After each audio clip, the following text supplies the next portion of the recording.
Good afternoon, everyone. 4 o'clock straight up on a Wednesday edition of On Cue. As always, I'm your host, Rich Quinones. 2 hours to play with as we are coming at you live inside the friendly confines of the SR 1029 FM, the game studios. We are part of the Odyssey family. Don't forget to download the Odyssey app. And it's very easy to do. And then you'll slide over and you'll search Coastal Sports Digital Network, and you'll be able to check us out Monday to Friday, 4 to 6 live Eastern time. As always, get social with us.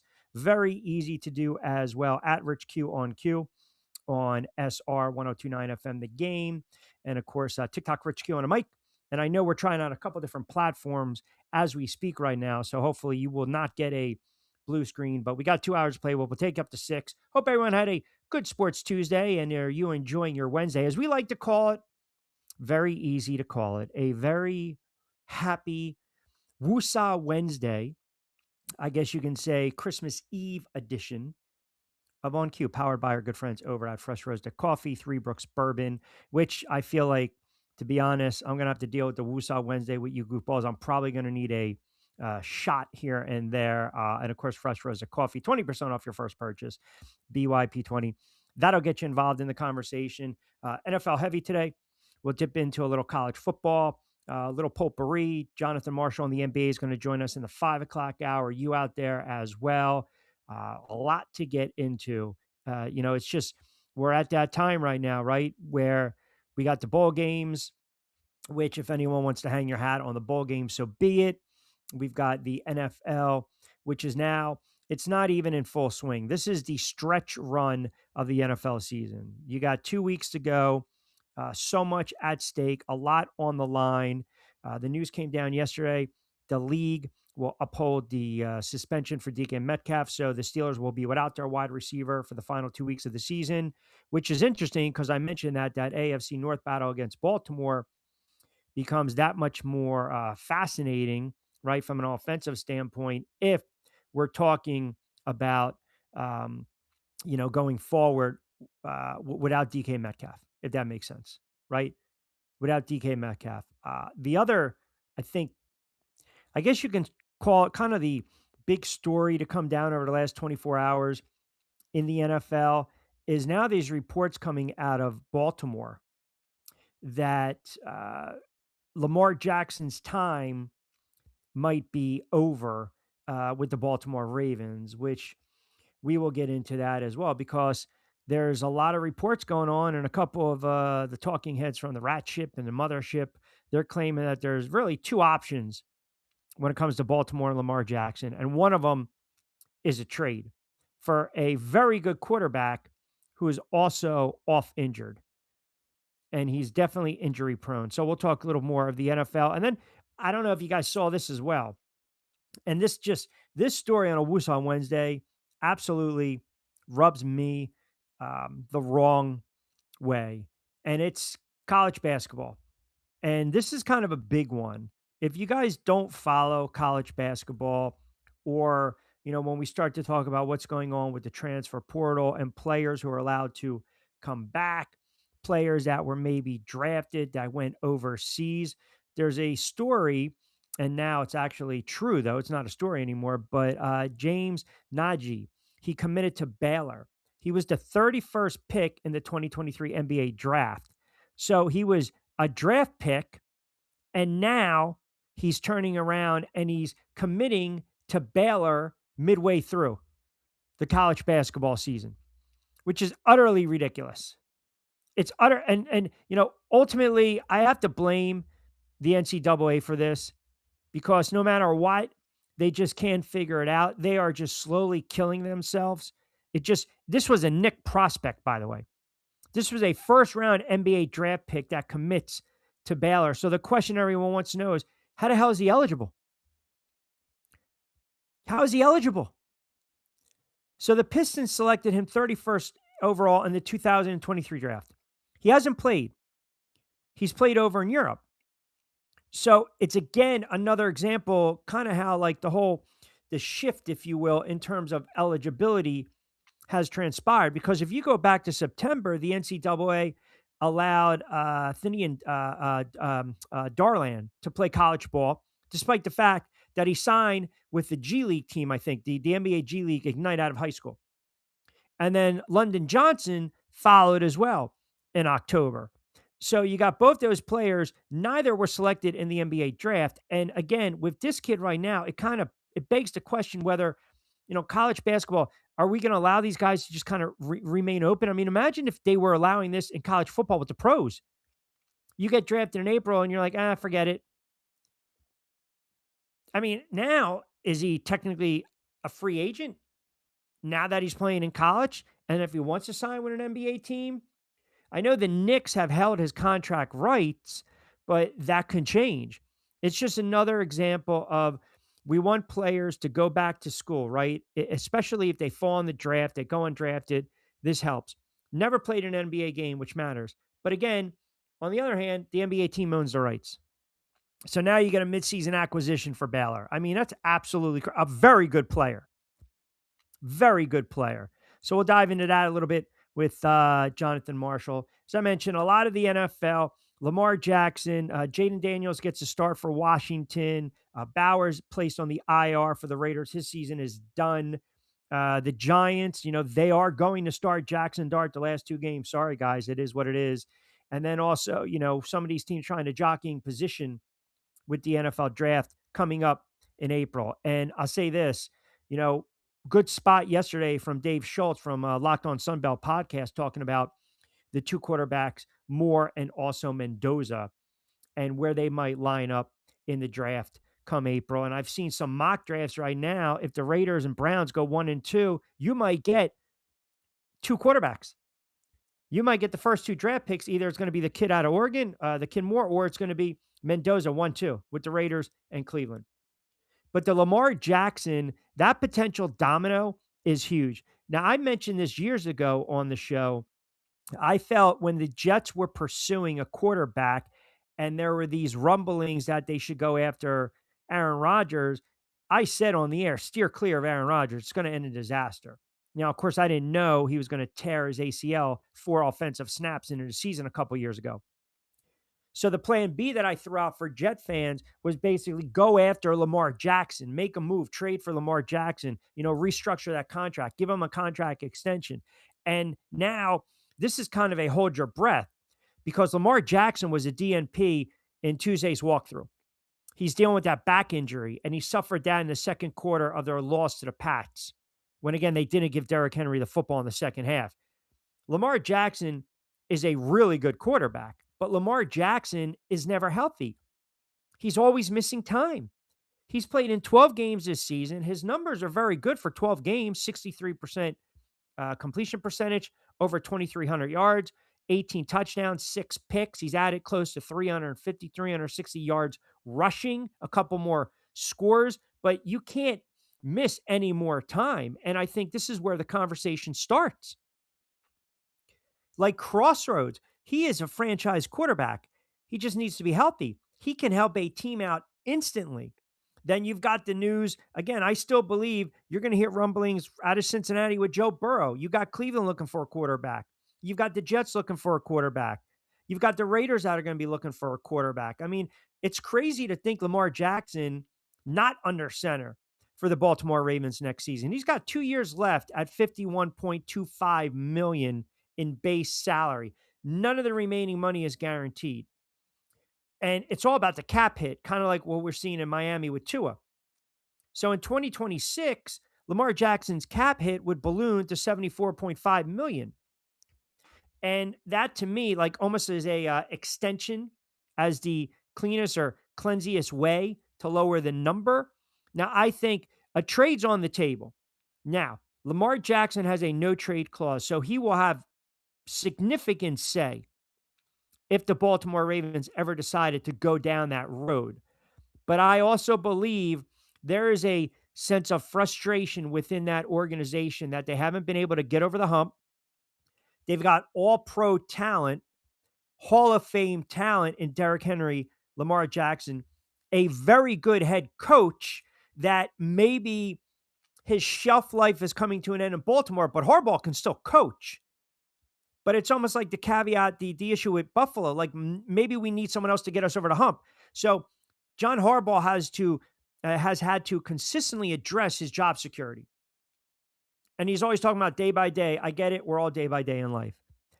But man, Baltimore, I'm telling you right now, if they struggle the last two games of the season, they don't win their division, they don't get into playoffs, there's going to be a lot of offseason talk about, okay, what are you going to do with Derrick Henry? What are you going to do with John Harbaugh? And certainly, what are you going to do with the franchise quarterback, Lamar Jackson? Because there will be suitors out there for Lamar Jackson. There will be suitors. Lamar Jackson, again, you keep him upright for 16, 17 weeks, you got a dynamic playmaker. You got a dynamic playmaker and a quarterback in Lamar Jackson. Like, that's not even up for debate. It's not even up for debate. Now, the knock is, what are you doing in the playoffs? What are you doing in the playoffs? But I can also, if we're being fair, say the same thing, about a Joe Burrow. Okay, granted, they went to the Super Bowl a couple years ago. I can say the same thing about a Josh Allen. I mean, let's be honest. Lamar Jackson, Josh Allen, MVP, great players, trending towards Hall of Fame careers. But you got to make a deep run into the playoffs. You just have to. I'm not going to put a Prescott on the level of Lamar Jackson, but just for argument's sake, make a deep run in the playoffs. Jared Goff, make a deep run in the playoffs. We're talking veteran guys. These are veteran quarterbacks that we're talking about. And Lamar Jackson, because he is the franchise quarterback, the knock is he can't win the big game. He can't. When push comes to shove, he never has that playoff moment. I like Lamar Jackson. I think Lamar Jackson is a hell of a quarterback. Lamar Jackson has been in the NFL. What's this, his 8th season, right? Let me see. 1, 2, 3, 4, 5, 6, 7. 9th season in the NFL. 9th season in the NFL. Last year, 17 games, 4,100 yards, 41 touchdowns, 4 picks. You could have made the case he was MVP. Brilliant. Missed a little bit of time, 2021, 2022. Came back, played 16 games in 2023. The numbers were a little bit of a drop off. It shows you how brilliant he was last year. In 16 games in 2023, he threw 24 touchdown passes. Last year in 17, he threw 41 touchdown passes. Oh, by the way, he also added a couple of rushing touchdowns. Brilliant, brilliant, brilliant quarterback. Fantastic quarterback. But to knock on Lamar Jackson, who's still relatively young, 27, 28, you got to win the playoff. You got to make a deep run in the playoffs. And I don't know if we're getting to the, we're not going to win it with you, Lamar. Let's try to get some equity back. We're not going to get over the hump with Harbaugh. Let's try to get some equity back. Because when you're that good and you have some weapons like a tight end and wide receiver, and you have a Hall of Fame running back and a very good head coach, you're having a mixed bag when it comes to the playoff history. Like, the early struggles always hurt this kid. They always. And now you're dealing with the back injury, which can jeopardize the Ravens season and also an opportunity to win a division, get to the playoffs. I mean, what's fair is fair. What's fair is fair. You go back, even his first playoff game a couple years ago, in the loss to the Chargers, he threw 3 picks, had a couple fumbles. In the first half, he was sacked 7 times. But he's a good quarterback. He's a very good quarterback. All right, 414. Let me rip through some of these comments. I know some of you guys are getting in early, and I appreciate that. New headphones, who this? A.K.A. He 12 Man, A.K.A. Heisman, A.K.A. Steeler Nation, A.K.A. Duval, also known as Vince. Merry Christmas, peep. Go Jags. Appreciate that. The Madman says, happy belated Festivus. Yes. And I had the airing of the grievances yesterday. Vince says, been hearing 2 of the Browns discussions. Can the Browns be dumb enough to give one quarterback the worst contract and try to rebound from that by trading for a quarterback with next to worst contract? Fair point. Fair point, Vince. Q, it sounds like this kid used a loophole in the system, pardon me, to his advantage. I have no problem with that, and actually applaud it from someone so young without leverage. Oh, you're talking about the hoops? Yeah, we'll get into that with Jonathan. Vinny, all right, be well, man. Be safe, be sound. Enjoy the holidays, brother. Enjoy the holidays. We'll probably do a little power hour on Christmas Day before I have to do some hoops tomorrow remotely as well. But yeah, the Lamar Jackson conversation is interesting. The quarterback conversation in the NFL, as you guys know, We can talk about it all day long, all day long. And some of these teams right now, they're playing out the string.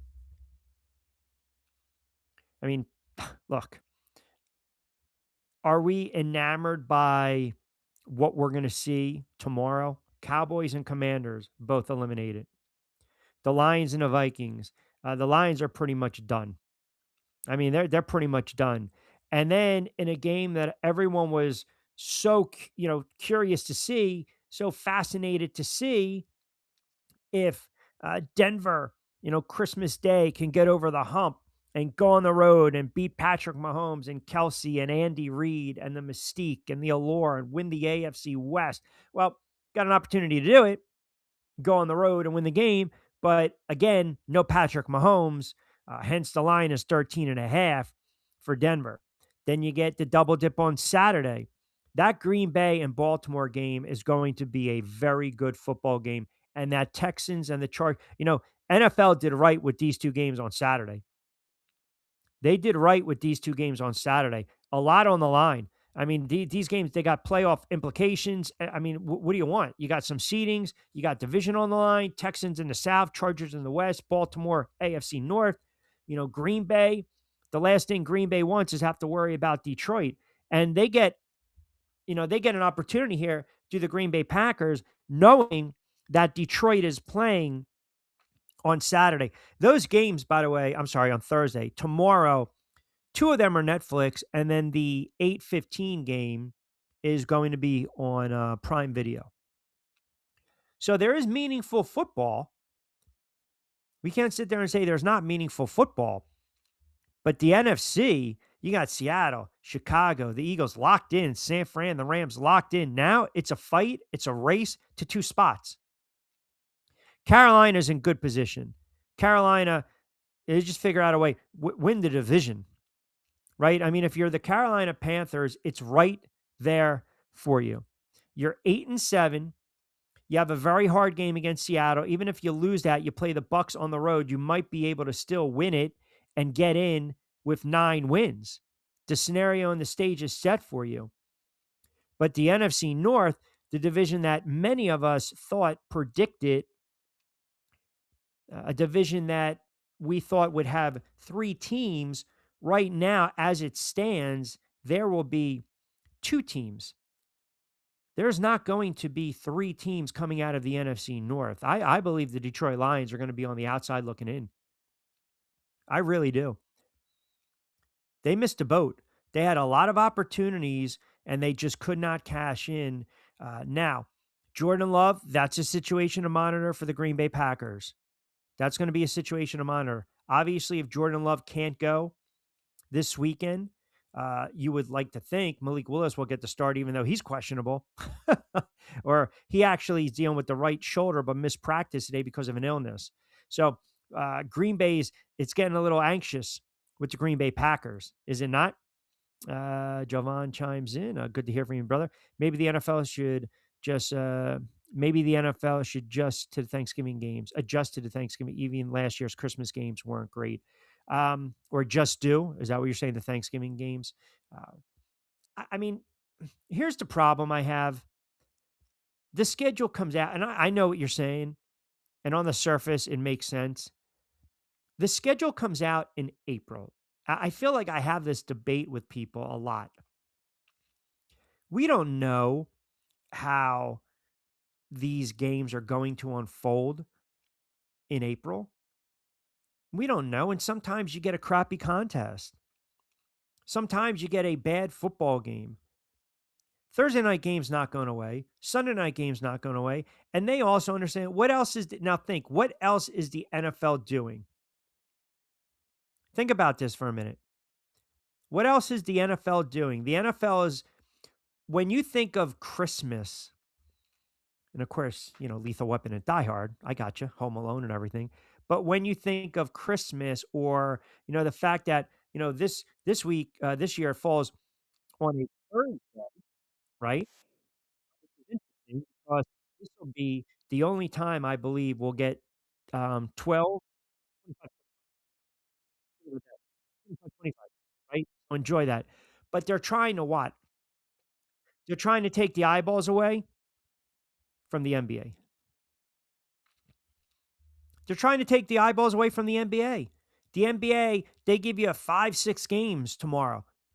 They're going to give you Cleveland and the Knicks, that great noon start, Madison Square Garden. They're going to give you Spurs and the defending champs, the Thunder. They're going to give you Mavericks and then Steph Curry and the Warriors. They're going to give you Rockets and LeBron and the Lakers. And they're going to give you Joker and the Denver Nuggets and the Timberwolves. So, the NFL is like, no, no, no, no, no, no, no, no. We want to own everything. We want to own everything. That's it.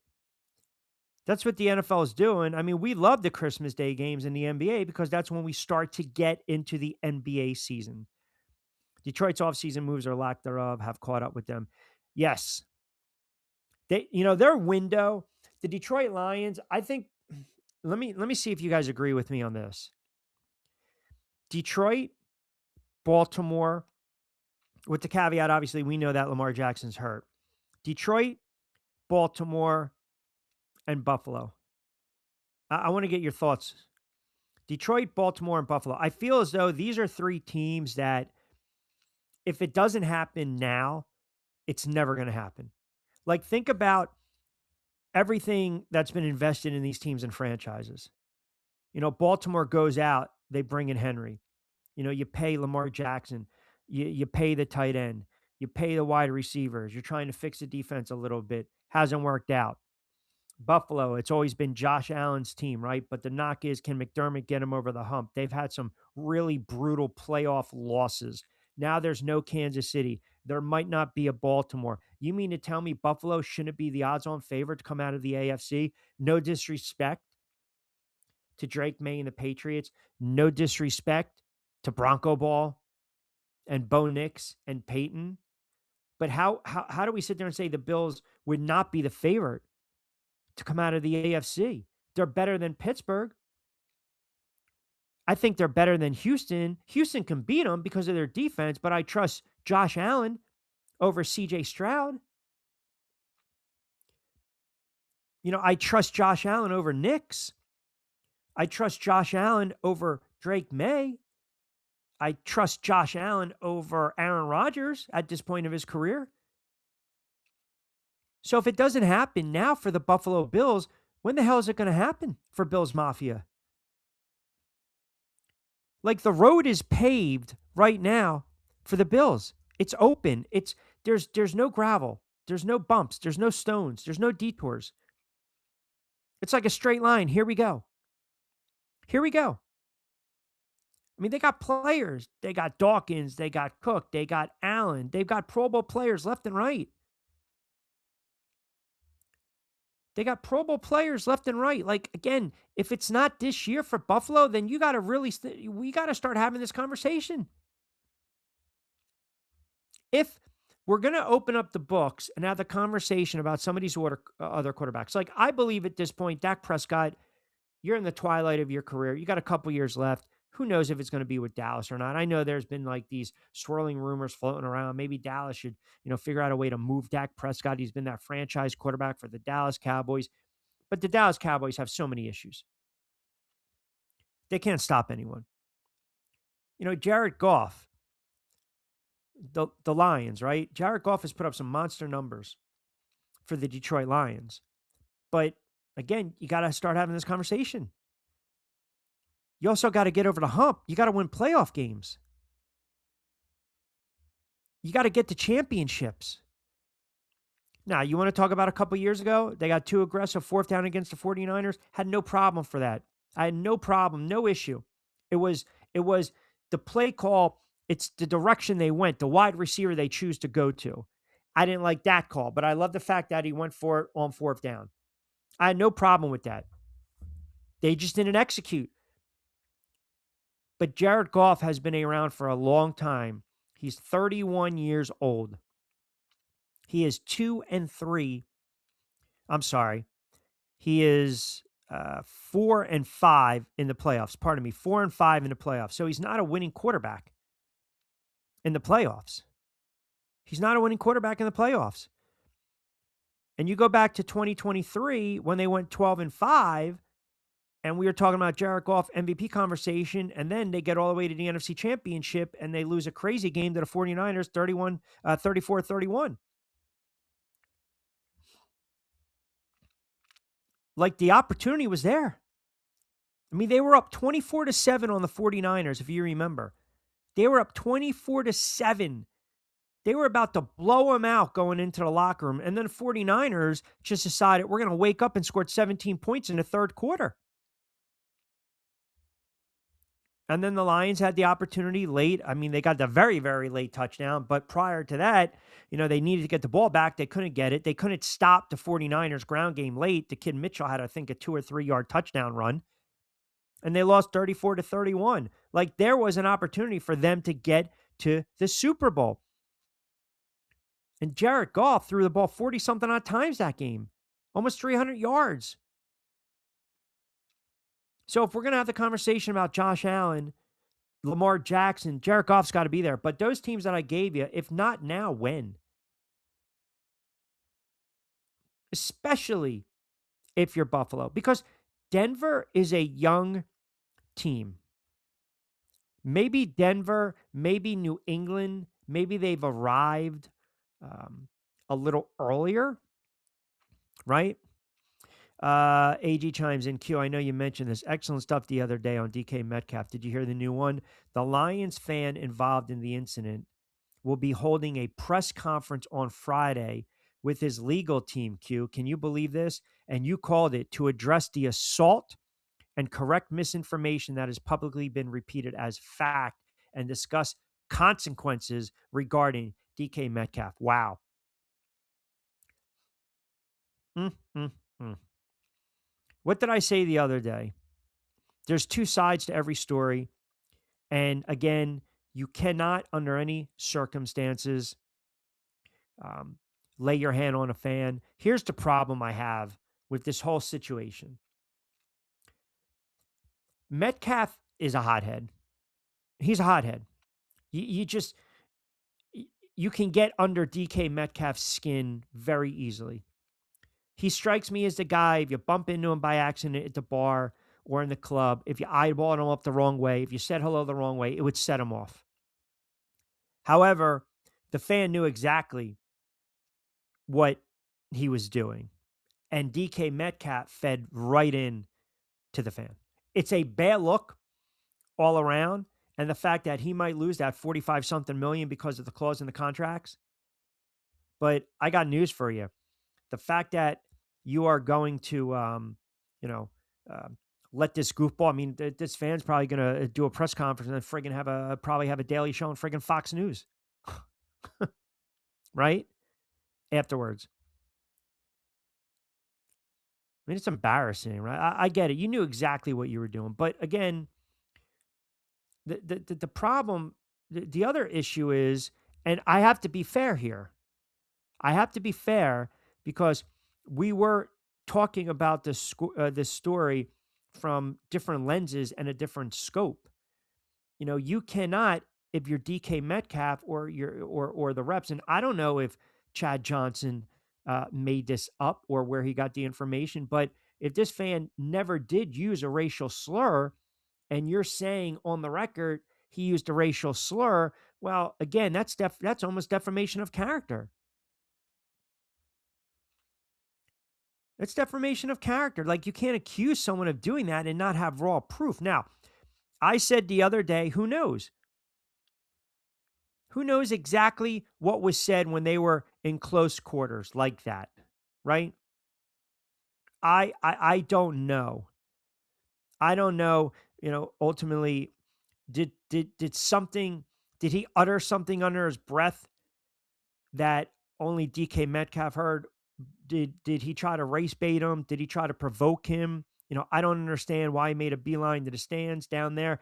I don't know why he was seeking him out. And for the life of me, where the hell was security? Why do you allow the player to walk right over to interact with the fans like that? You're not celebrating a touchdown. He just decided from the sideline, dilly-dallying, here we go, let me walk over. And look, you got to understand too, some of the Steelers fans, when you're suspended, You just, you can't be around guys, right? A guy gets suspended, they're out of the locker room, they're out of facility. That's how it is. It's a bad situation all around. And this idiot, someone's going to give him the platform and the forum. Speaking of the fan, big game tomorrow night. It is very big game for the Denver Broncos on the road, laying 13 and a half against a team that is pretty much playing out the string. I mean, they put. I just pulled this up. Kansas City has placed Rasheed Rice, Thornton, not Thornton Mellon, Thornton, McDuffie, and Watson all on season ending IR. Mm-hmm. And to think, in August, I told you Kansas City was missing the playoffs and Denver was winning the AFC West.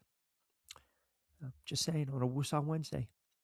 Which, by the way, you guys have been good. 31 past 4 o'clock hour, and yet you haven't gotten under my skin. That's very good. I appreciate that. Q, I know you talk about this every single solitary year, but are you still debating? Are you still dying on the mountain that Die Hard is a Christmas movie? That's Sergeant Delaware. I'm always gonna that. Listen, I'm always gonna die on that mountain. Die Hard, unequivocally. Lethal Weapon, unequivocally. Yes. Ryan chimes in. Q, thank you for pointing out the hoops issue. Right now, we got a huge problem. This man got drafted damn near the first round. This sets the precedent that guys who get drafted in the NBA can come back and play college ball. The NCAA has to step in. I agree. I agree. I think it's ludicrous. It's almost as though there's no rhyme or reason to this. There's none. JD chimes in. Q, if you were the Dolphins, would you deal 2 first rounders and a third rounder for Lamar Jackson? 2 first rounders and a third rounder for Lamar Jackson. Wow.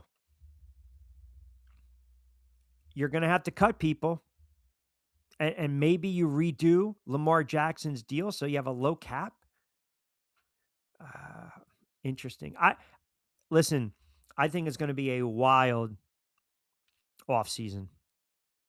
I think it's going to be a wild offseason. There we go. This is what I'm talking about. This is what I'm talking about. Corporation comes in on Christmas Eve because they knew Q Claus was being good. They didn't stick coal in my stocking. Q, you called it as usual. Thank you very little.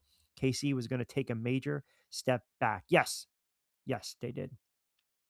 I wonder if the Madman was good for the holidays. I wonder if Santa Q is going to be good to him.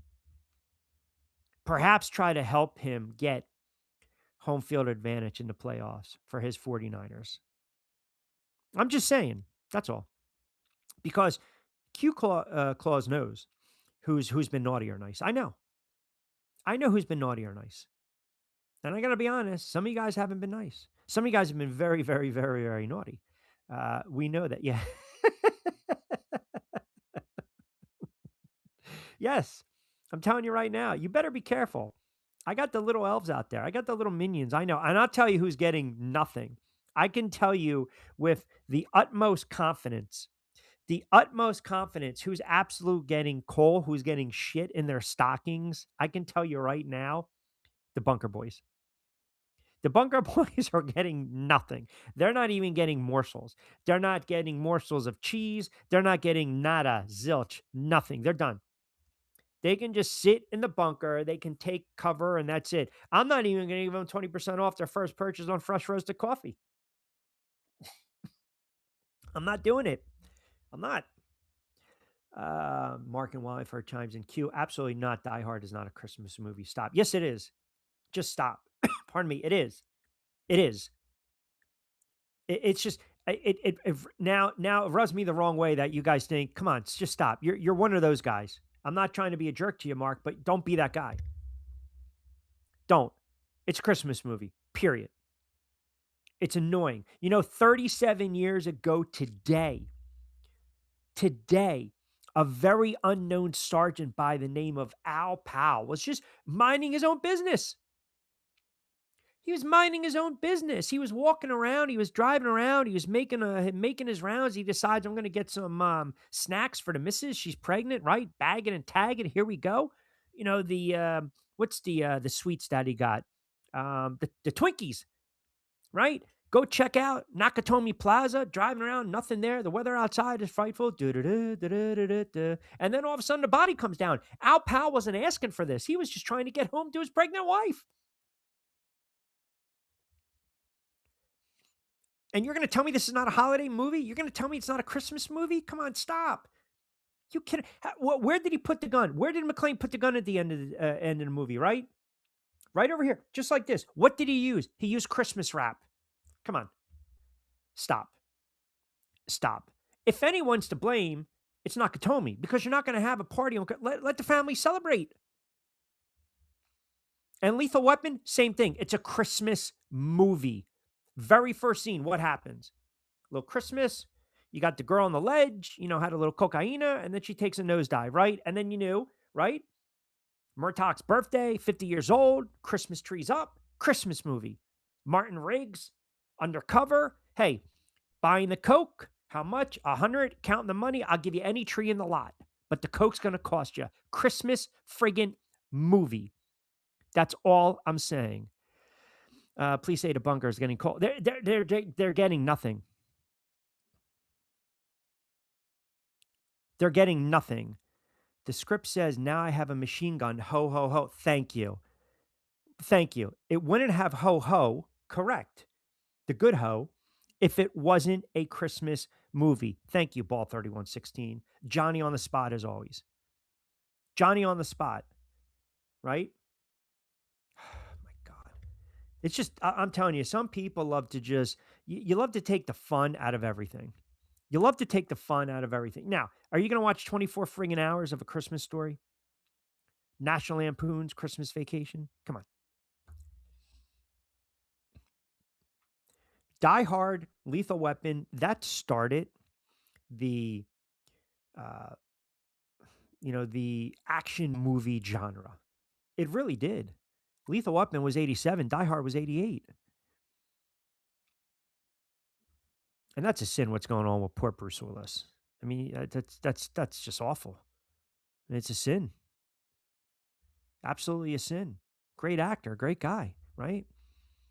His health is just declining, just not remembering stuff, dealing with all these illnesses, just horrible. But give him his day. Christmas movie, period. John McClane, he's a friggin' national hero. That's it. Come on. The fact that we even have to debate this is just, come on.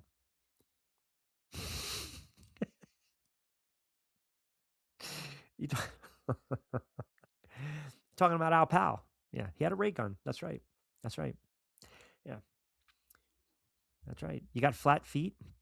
Jonah Kwan says Drake May MVP. Ooh, we talked about this yesterday, my friend. I think right now Matthew Stafford wins it. I just think the numbers are off the chart. It's one of the reasons that Matthew Stafford is still right there, odds on favored. I said this yesterday. I don't know if you tuned in. I don't think May. So did May close the gap because of the win the other night? Yes, he did. He's closed it. But Stafford still put up big numbers, even though they lost to Seattle. So right now, he's right there. Stafford probably owns about 6. I would say if you're talking about percentage-wise, obviously we're not going on a curve here. 75% Stafford. 70% Stafford. 30% May. Stafford right around minus 220. Drake May plus 185. Josh Allen, dark horse. Trevor Lawrence, Herbert, Williams, all dark horses. Now, if the New England Patriots get to 14-3 and they beat the Jets and they beat the Dolphins, which they should, and get to 14-3, lock up the AFC East, and let's say Jacksonville and/or Denver slips up, and New England gets home field advantage throughout the playoffs, and then over the next 2 games, Drake May has 6 touchdowns to get him 33 for the season. I know he's got a couple of rushing touchdowns. Let's say he finishes the year with 33 total touchdowns, 8 picks. He throws for over 4,400 yards. His quarterback rating is right around 107. They get home field advantage, win the AFC East. They lock in the number 1 seed. It's all going to be dependent upon what Stafford does. Because Matthew Stafford's numbers, now follow me, Drake May right now has a total of 28 touchdowns. He's got 25 passing and I think 2 or 3 rushing. So just follow me along. Follow me for a second. You look at Stafford's numbers, they're like what Lamar Jackson put up last season, especially passing. It's very hard for me to just gloss over 40 touchdowns and 5 picks. That's remarkable. He's got 14 more touchdown passes than May. And I think 1 or 2 less picks. 2 of those interceptions came against Carolina. I think Stafford, it's there for Matthew Stafford. It's right there. And I think there's going to be a sentiment when you're looking at Stafford and you say, okay, he's a veteran. He's a good guy. He's a pros pro. He's a Hall of Fame quarterback. He's won the Super Bowl. He's 37, 38. It's remarkable what he's doing at this age. And I think he's going to light up the Falcons and light up the Cardinals. So if we go by that and he adds another 4 or 5 touchdowns, now you're talking 45 touchdowns, 20 more, 15 more than May. I think Drake May had a phenomenal season. Phenomenal season. I don't want to take away that the season that Drake May has had, the second year progression, it's unbelievable. It's like what we saw, Daniels, even though Daniels is a rookie, regressed this year because of the injuries. But point is, I don't think a lot of people saw New England coming. Right? I don't think a lot of people looked at New England and or Denver. Well, we already know my thoughts on Denver, but like what Washington did last year, like they're arriving too soon, a year or 2 away. And even if New England gets bounced, if they don't get home field, if they don't win a division, let's say they lose their first playoff game, it doesn't take away from the season that May has had. He's a franchise quarterback. He's phenomenal. He's phenomenal. He's absolutely phenomenal. Scrooge is my only must-watch Xmas movie. Really? Scrooge? What about It's a Wonderful Life? Miracle on 34th Street? National Lampoon's Christmas Vacation? Come on. Can't see the Russ, can you? Can't see the line, can you, Russ? No, can't do. That's a great movie. NBA GOAT? Right now, I still think, you're going all-time great. I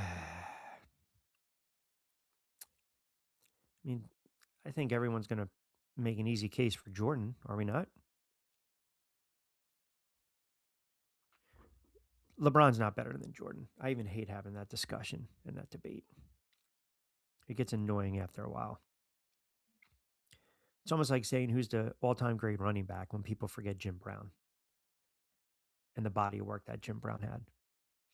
I feel like we dismiss some of these guys sometimes. Michael says, Q, my friend owns a business up here.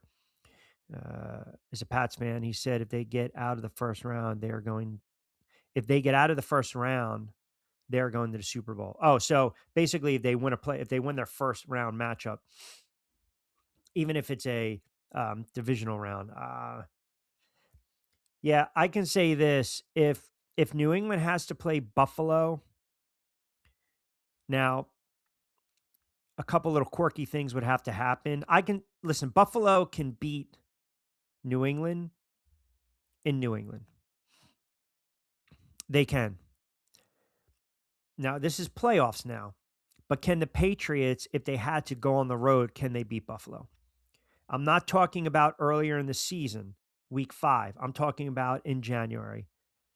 That's Josh Allen time, man. Now, pressure is going to be on Josh Allen. Here's another interesting thought you bring up, Michael, that actually comes to my mind.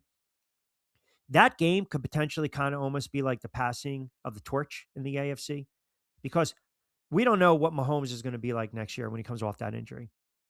And Burrow is a great quarterback, banged up.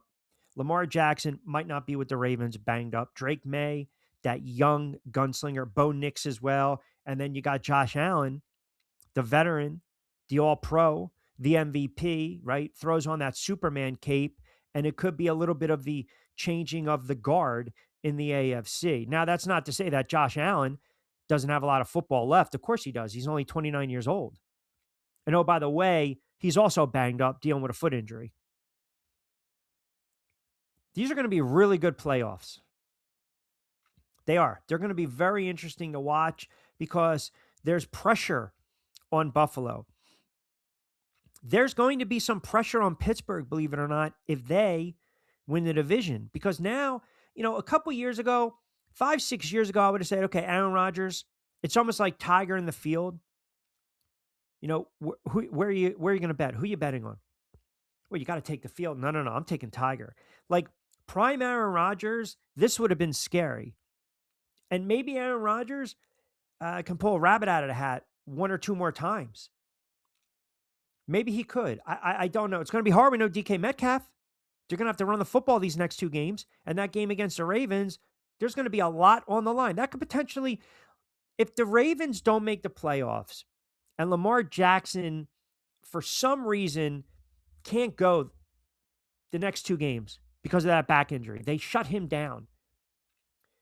You're going to look at Harbaugh. And I'm going to tell you why. Because Harbaugh has blown a lot of games in his career. And you talk to any Baltimore fan, like the that chime in from Delaware that are Ravens fans or in the DMV that listen to the show that will constantly text me left and right, franchise, Sal, Matt, Marty, all you guys. If you think about Harbaugh, he has blown a lot of games in his career when they've had the lead. He's got the most losses with 7+ points.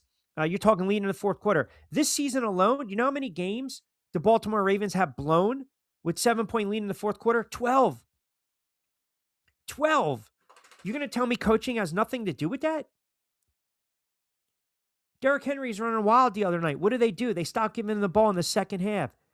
12 games where you had a 7-point lead in the fourth quarter and you're a veteran head coach with a veteran team. And I brought this up the other day. You guys didn't want to hear it. Harbaugh's been with the Ravens for 18 years. He's got, winning records, 15 of those seasons, right? He's only won one Super Bowl. Now, listen, you won a Super Bowl as a head coach. That's great. But in 18 years, one Super Bowl. And I look at this as the NFL is a business. The NFL is a business. And they might decide it's time to move on. We're not going to get over the hump with this regime, with Harbaugh, and we're not going to get over the hump with Lamar Jackson. There is a lot at stake for these teams. All right, 448, Jonathan Marshall in about 10. Quick timeout. A lot of comments coming in. Keep them rolling in. You can hashtag on Q on X. Don't forget as well, we're powered by our good friends over at Fresh Roasted Coffee. 20% off your first purchase, BYP20. Check out Get Ready with Tea. Three Brooks Bourbon. Played Against Sports. 2 locations, Deptford and also in Mount Laurel. Quick timeout. We will come back on the other side. We'll take up to 6 o'clock straight up. On the East Coast. If you guys are out west, checking us out on SR 1029 FM, the game, the AUDACY app as well. We appreciate that. We'll be back in 30.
All right, fast approaching 5 o'clock hour. Appreciate you guys keeping us locked in. We'll get to more of your comments as well.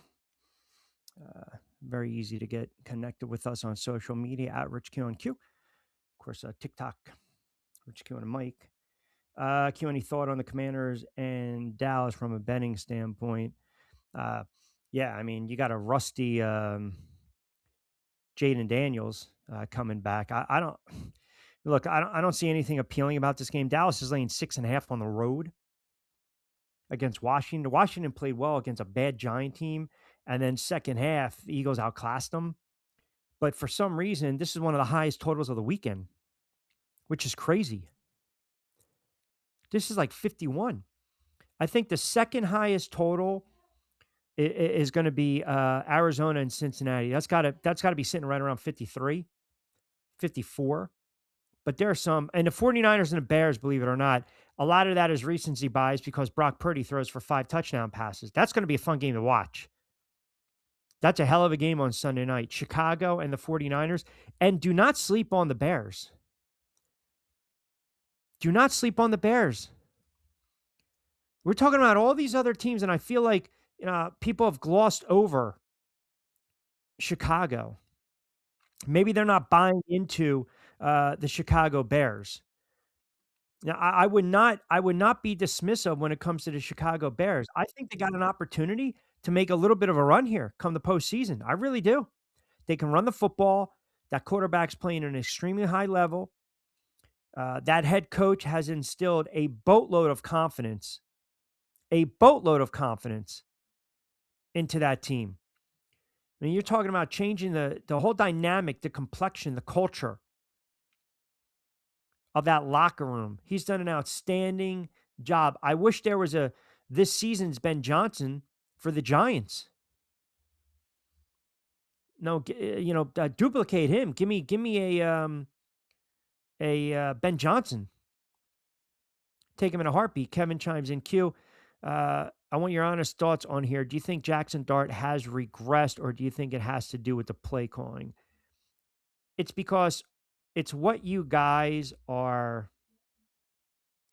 Listen, it's the narrative you guys are trying to push. Brian Daboll had to go. Mike Kafka is not a head coach. The Giants are putting the quarterback in bubble wrap. If that's the case, shut him down for the rest of the season. The play calling has been extremely suspect, yes, and they're not allowing the quarterback to throw the football. So, perfect example, Brian Flores makes all these adjustments in the second half. But prior to that, the Giants are running the football. They scripted out 16 straight running plays to start the game. Then finally, Jackson Dart threw it. Now, a couple times he did throw it, bounces off Theo Johnson's hands. Darius Slayton can't catch an easy ball right in his mitts. That's on the wide receiver. That's not on the quarterback. And the reason is everyone wants to look at the quarterback right now regressing because he was playing well. Well, let's just call for what it is. No Neighbors, no Scatterboo, banged up offensive line, no Thomas, no Schmidt, no Runyon. I mean, it is what it is. It is what it is. Boxing Guru chimes in. Q, did you see that Paul wants to continue his boxing career? What say you? Listen, he got his ass handed to him the other night. He got absolutely his ass handed to him. And I've talked about the fight. We came on the air Saturday for an hour. We did a whole show on the fight. And you can see the levels because when Anthony Joshua backed Jake Paul in the corner, Jake Paul made the mistake of what? Anthony Joshua got him up against the ropes in the corner. Anthony Joshua started to bait him a little bit. This is what I'm going to do now. I'm going to tap you downstairs. I'm going to tap you in the midsection. So what happens? Jake Paul drops his guard, doesn't tuck his chin, pulled his head back, and boom, the straight right. That was pretty much all she wrote. That's the level, right? Chess checkers in the game of boxing. And you're breaking your jaw in a couple places. You get your wires shut. By the way, 33 million on Netflix, which is not bad.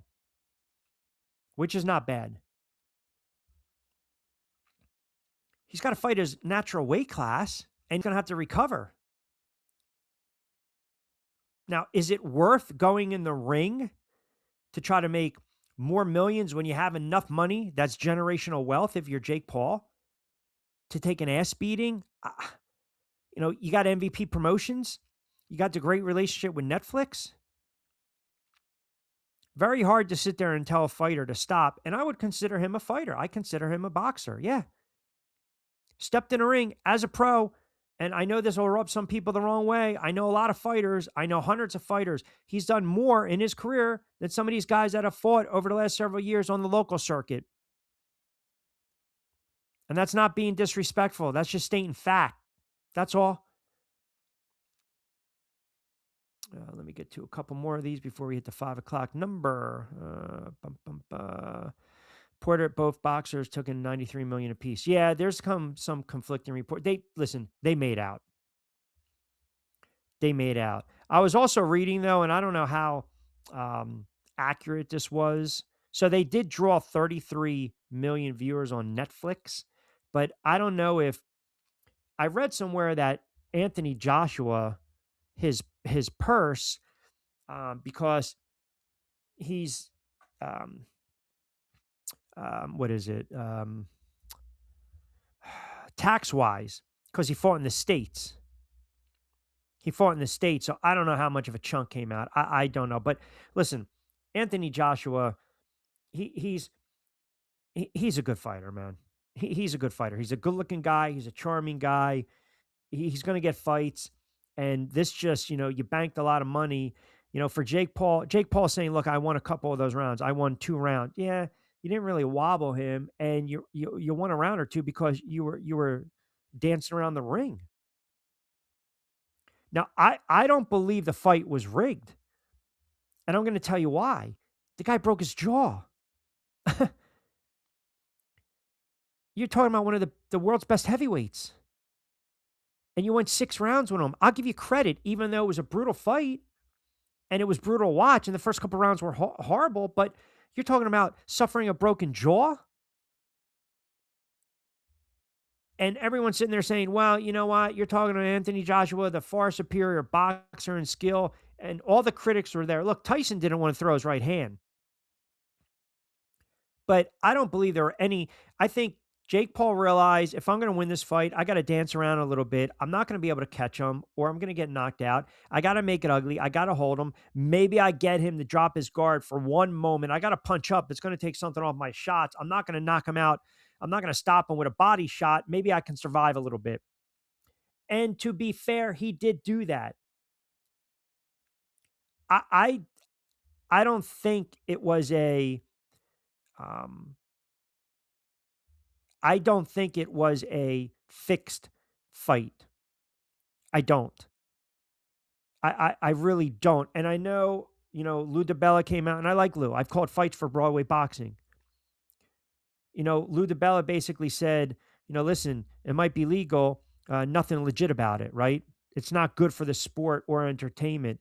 I think it's because of the brutal knockout and the beating that he took, and the fact that would you have watched it if it was against, you know, um, Tank Davis and Jake Paul? Like 33 million is 33 million.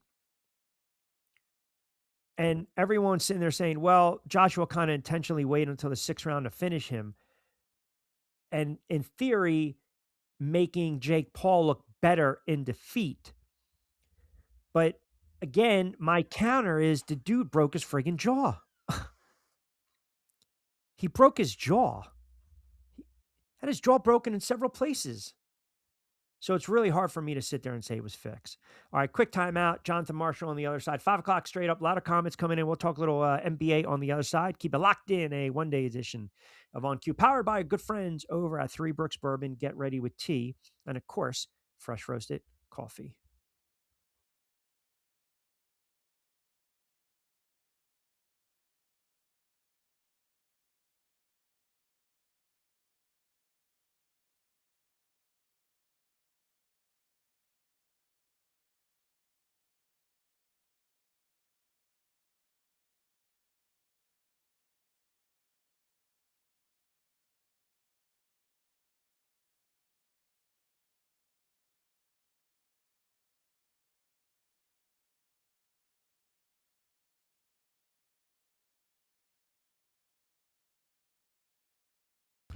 All right, folks, welcome back. 5 o'clock straight up on the East Coast. 16 a book, 60 to play with a Woosah Wednesday edition of On Cue. I haven't snapped just yet on a Woosah Wednesday because we know it takes a couple moments for the listening audience to get under my skin. Get social with me at Rich Q on Q, and of course on TikTok, Rich Q on the mic. I also believe we are on, how about this? We're on Kicks. And I think, well, I should know my own channel. My own channel. So I named my own channel Talka Talka. So if you're on Kicks, check out Talka Talka, and you can check out the show live because, as my good friend and our next guest knows, I like to talk, and I can probably go on for about 4 more hours by myself. But we welcome in our good friend Jonathan Marshall, host of Marshall Time podcast, our NFL guru insider. First and foremost, Yeah, yeah. how is the family? How is the baby? You getting a lot of sleep or what?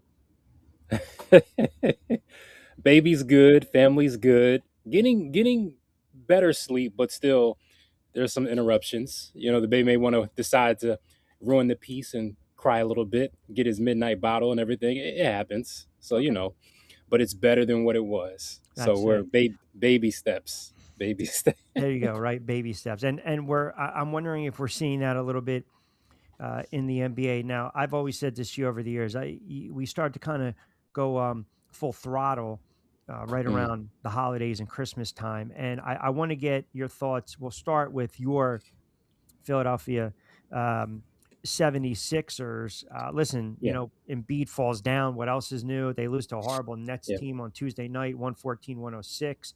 Edgecombe, who's been brilliant, out with an illness. Last night's a perfect example of you live and die by the three-point shot in the NBA, right? Philly 7 of 27. The Nets are 17 of 45. Porter has 28, 5 of 12 from beyond the arc.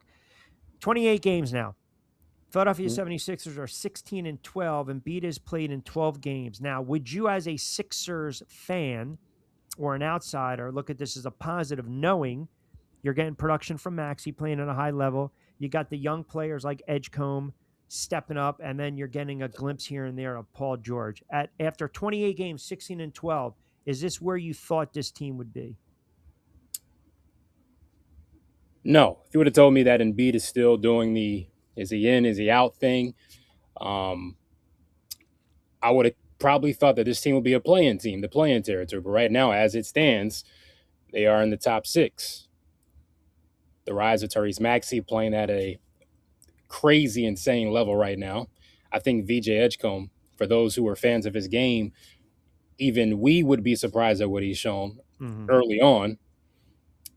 I think it's a promising sight to see as a fan, as an outsider, right? Because we talked about this, Q. My mindset going into it and the mindset of this franchise should be we're done with Embiid as far as being the focal point. You see what happens when you fast forward to 2025 modern day basketball, relying on your perimeter play, dynamic play from your guards, Tyrese Maxey, VJ Edgecombe, Jared McCain. Once he gets back from that injury and starts to really get confident in finding his rhythm on the basketball court, we're going to see how special that trio can be. So you go from being, just relying upon Joel Embiid to having one of the better trios of guards in the NBA, especially at that age. And so it's a promising sign. Whatever comes of this season, we're not saying this is a championship season, but it's a building block. These guys are learning how to win, regardless if Embiid is there, regardless if PG is there, because that's all that matters. PG is at the tail end of his career. Joel Embiid's body, it is what it is. But what happened last night, who was surprised? Right. Any wrong hit on that knee or fall, That's it. he's liable to miss the next 2 weeks. Yeah. Yeah. Who And knows that, if he's even going to play? I don't know if he's playing the next game. He doesn't even know. Yeah, yeah, and that's the issue. And look, you look at the I mentioned this with the NFL, right? There are certain teams right now. Kansas City loses Patrick Mahomes. Baltimore's got a banged up Lamar Jackson. You got young teams in Denver and New England, but then you got the Buffalo Bills. It's right there for them in the AFC, right? And the Oh reason yeah. I bring it up is because the window of opportunity can shut very fast. Basketball, NBA Eastern Conference, I think it's a flip side, the other side of the coin with the Philadelphia 76ers. I think their time has come. I think the Embiid tenure will go Mhm. down as it's a disappointing run because they never got out of the second round. I don't foresee this team making a deep run out of the Eastern Conference. I don't, because Yeah. some of the teams that we're going to talk about in a moment, They play defense. They have sustainability. There's never really issues, knock on wood, with potential all-stars going down with injury. Mhm. So as we kind of move off to Sixers, I do want to kind of cap it off with this. Has Mhm. the window with Embiid, as far as them really making a deep run, getting out of the second round, going to the Eastern Conference Final, is that done? Is that closed? Barring catastrophic situations with Detroit, Right, the Knicks, right, like we've seen things happen in the playoffs, right? right, right, It would take unforeseen circumstances. It would take Embiid being consistently available for that to happen. And the answer lies in with what I just said. I think it's a no. And it's kind of fitting, right? Because Brett Brown's gone, Ben Simmons is gone, Doc Rivers is gone, Tobias Harris is gone. Who's the last man standing? So, like, it kind of puts a wrap on that Sixers disappointing era of basketball. And so, for this team, for this front office, for this fan base, I sense people are finally seeing the light. Things that we've been talking about for the last 2 years. We were called crazy, Q. I remember, right? When it came to dangling and beat on the trading block. Now, what are you going to? Now you're stuck. So thankfully, you lucked out in the lottery. You got an Edgecombe. Maxi has taken the lead. In training camp, you sense the change in vibes and energy right. because this is a young guy who says this guy in beat is not going to be available. He's not going to be reliable. Thankfully, he took over the reins, and you see the impact on the court. Yep. Yeah, it's a great point. Couple minutes past 5 o'clock hour. Don't forget Wednesday edition of On Cue. Rich Quinones here. You can tune in live Monday to Friday, 4 to 6 on the AUDACY app. Download the AUDACY app and also search Coastal Sports Digital Network. We talked about some of these teams, prior to the season, and I think the reason that the Detroit Pistons are such a legit team right now is they play really good defense. They Mm-hmm. have rim protectors. They get up and down the floor. They play smothering, face guard, kind of 90s kind of defense. What has impressed you the most when it Yeah, comes to the Pistons and this red hot start? They're 24-6. yeah. There's two thoughts that I have, and it can go either way for a young team that is sort of trying to break through. One way is it's so hard to make that jump when teams aren't being caught off guard, right? But they've taken that extra leap, and they're pretty much supplanted either them or New York as the top two team in the Eastern Conference, right? And so, um, but the fact that a guy like Jalen Doran, to me, we know Cade Cunningham is great. Jalen Doran, to me, what he offensive in the league from Memphis to what he's doing now, being able to get the board and run with it and be able to handle it a little bit, being another force offensively, in addition to what he does defensively and on the boards, to me, it just shows um, the mentality um, and the ability of this young team to not just be satisfied with what they did last year. Because a lot Mhm. we've seen young teams make a playoff push the following year. They can't live up to the outside expectations, but this team has almost embraced it. And it's sort of what happened with OKC. The way that OKC played last year, it gives you a head start in the regular season. It builds your confidence. The way Detroit plays, you talked about it defensively. A lot of teams aren't ready for that style of play. So in the regular season, you're not punting away games in November and December. A lot of teams just punt away games. Like you lose to a Brooklyn team in December, that's punting a game away, a game that could Mhm. come in handy later in the season. So this Pistons team, they're doing a wonderful job of taking advantage of this opportunity, not punting away games in October and November and December and come February and March. We're going to see the byproduct of a young team confidence sky high. Yeah, listen, and they've had some injuries. They've overcome Yeah. injuries to key players, but Cunningham's playing like an MVP, right? Late game, the heroics. They're a top Mm. ranked defense. I mentioned, and when I say perimeter defense, I'm getting out. It's not always about face guarding, but I'm forcing you to take that tough shot, or I'm forcing you to make the wrong basketball play, and that's one of the things that has impressed me. And then conversely, and I got to kind of walk back my thoughts on Halliburton, but the Indiana Pacers had a horrible loss on Monday night. I think it was a 22 point lead. They lost or Yeah. blew to the Boston Celtics. They don't have a closer. Your closer sideline, right? Yeah. with the Achilles tear that obviously suffered in the NBA Finals, which was horrible. Or no, that was the Eastern Conference Finals. No, NBA Finals? NBA NBA Finals. Finals. Yep. He got hurt NBA in the Finals. finals. Right, Yeah. right, right. Exactly. But it shows you, man, my memory. It shows you. A lot Um, has happened. uh, I was going to say, let's go right. I would hate to remember the Eastern Conference Finals, but go figure. It shows you just how important and just how vital and a great offensive player that he is. I pulled this up now. Obviously, Indiana has had a horrible season because he's not on the floor. They're one of the worst teams in the NBA next to Washington in the Eastern Conference. They're 6-24. But how about this little nugget? According to NBA.com, Indiana is 3-10 in clutch games this season. The Clippers have the worst record at 2-10. Additionally, Indiana is shooting just 19.2% on clutch 3-point field goals, which ranks only ahead of the Pelicans 17.6, which tells you that you miss that elite scoring threat. I can pull out, draw the defenders, I can put it on the floor, and you're also missing him on the defensive end of the floor. And that kind of speaks to how good or how great of a player Halliburton is. Yeah, for sure. And you know, we know how important guard play is, especially at the point guard spot. A guy that can not only distribute for others, but also shoot it from deep.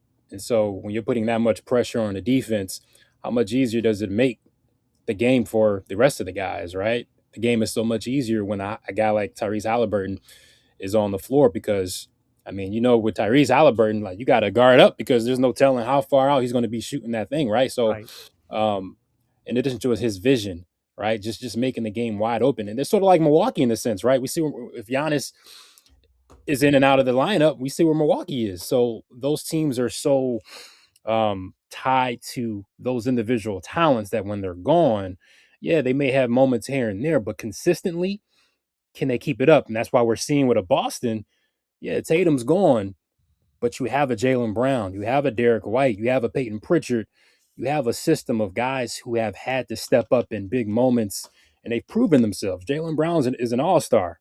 Like, you know what I mean? He's getting paid a lot of money. Derek White, really good player. Peyton Pritchard, when given the opportunity, time and time again, can give you 20, 30. Like he can go off. And so with Indiana and Milwaukee, who are those guys that can do it on a consistent basis? Yes, Pascal Siakam is a really good player, but on a perimeter sense, guard play, that's so crucial. When you're missing that piece, that guy from the wing or what have you, you gotta have pieces behind that can step up and fill that hole on a consistent basis. And Indiana, Milwaukee is struggling, but Boston, as you see, a top three team in the Eastern Conference. But that's because that foundation is so strong. Great point, right? And they're also, what are they missing, right? They're missing Tatum. I mean, you got a Brown, you got a White, you got veteran guys, other guys Mhm, playing up, Pritchard. You got guys that are stepping up and making some plays. I think the Knicks are going to be fine. mhm, This whole go after uh, Giannis and make a move for him. I mean, look, mhm, they're 20-9. mhm. They are 2 or 3 games on top of the Boston Celtics. I'm fine where the Knicks are at right now. I like the pace. Obviously, I like what Brunson is giving them. Listen, as much as I'm critical of Cat, he's been solid this year. He's averaging 22. He's doing it on the glass. Bridges is chipping in. OG's giving you what you need. Hart gives you those dirty minutes. I mean, so I'm okay with where the Knicks are at.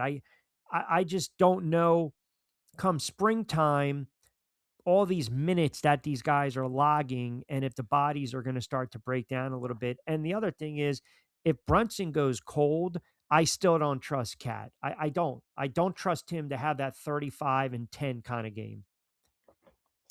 We stand on the same boat when it comes to Karl Anthony Towns, Q. Like, talented player, can do it all pretty much on the basketball court, right? But there's just a little there's some doubt in certain moments, like when you need him the most to be that guy. When Brunson may not be able to rise to that occasion for whatever reason, can you count on him to be that number two guy to step up in those moments? I'm not so sure. And my only question with the Knicks is if Brunson is out, if he's going cold, if he's just being tired, being a smaller guard and just having to just carry such an offensive load, who else is going to put pressure on that defense? is that in a way just his Jalen makeup? Is Brunson that can do. is that just Karl Anthony Towns' makeup?